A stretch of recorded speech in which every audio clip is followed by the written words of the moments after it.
Bismillahirrahmanirrahim. Assalamualaikum warahmatullahi wabarakatuh. Hamdan wa syukran lillah, amma ba'du. Para kaum muslimin yang dimuliakan Allah Subhanahu wa taala, pada saat ini kita akan sama-sama membahas sedikit tentang bagaimana tata cara melaksanakan sholat Idul Fitri di tengah merebaknya virus corona ini. Di Indonesia sudah banyak tempat dan banyak daerah yang sudah ditetapkan sebagai zona merah. Dan kita sebagai rakyat maka harus taat kepada pemimpin kita untuk melaksanakan sholat Id di rumah-rumah kita.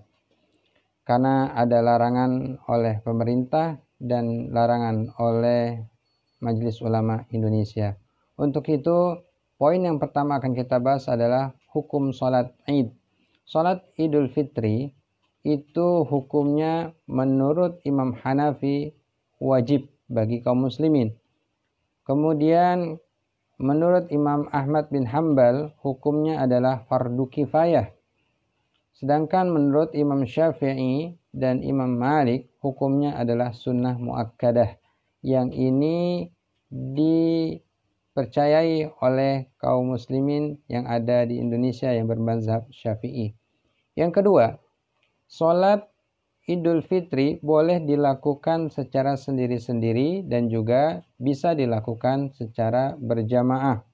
Dalam kitab Tuhfatul Muhtaj yang dikarang oleh Ibnu Hajar Al-Haythami, di sana beliau menjelaskan kitab Minhajut Talibin yang ditulis oleh Imam An-Nawawi, disebutkan hiya sunnatun muakkadatun. Salat Idul Fitri itu adalah sunnah muakkadah. Wa tushra'u ay tusannu jama'atan. Ya, dan disunnahkan dilaksanakan secara berjamaah. Wa tusannu lil munfaridi. Disunnahkan pula bagi yang tidak bisa berjamaah dilaksanakan secara sendiri-sendiri. Nah, poin yang ketiga adalah sholat Idul Fitri ini bisa dilakukan secara sendiri-sendiri. Mungkin di antara kita ada yang terjebak di dalam kos-kosannya atau di rumahnya hanya sendiri saja, maka boleh dilakukan secara sendiri saja dengan niat melaksanakan sholat Idul Fitri.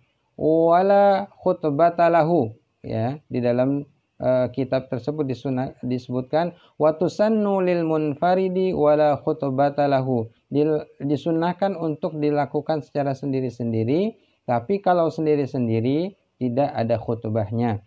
Poin keempat, yaitu kalau dilakukan dengan keluarga maka disunnahkan adanya khutbah Idul Fitri dan tidak perlu nunggu 40 orang dulu berjamaah.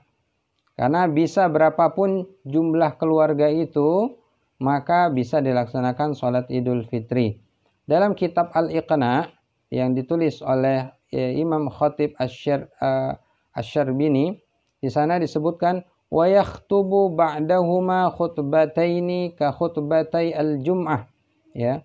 Maka disunahkan dilaksanakan khutbah setelah 2 rakaat Idul Fitri, sholat Idul Fitri, 2 khutbah seperti 2 khutbah sholat Jumat fi arkanin was sunanihi, dalam rukun dan sunnah-sunnahnya, ya.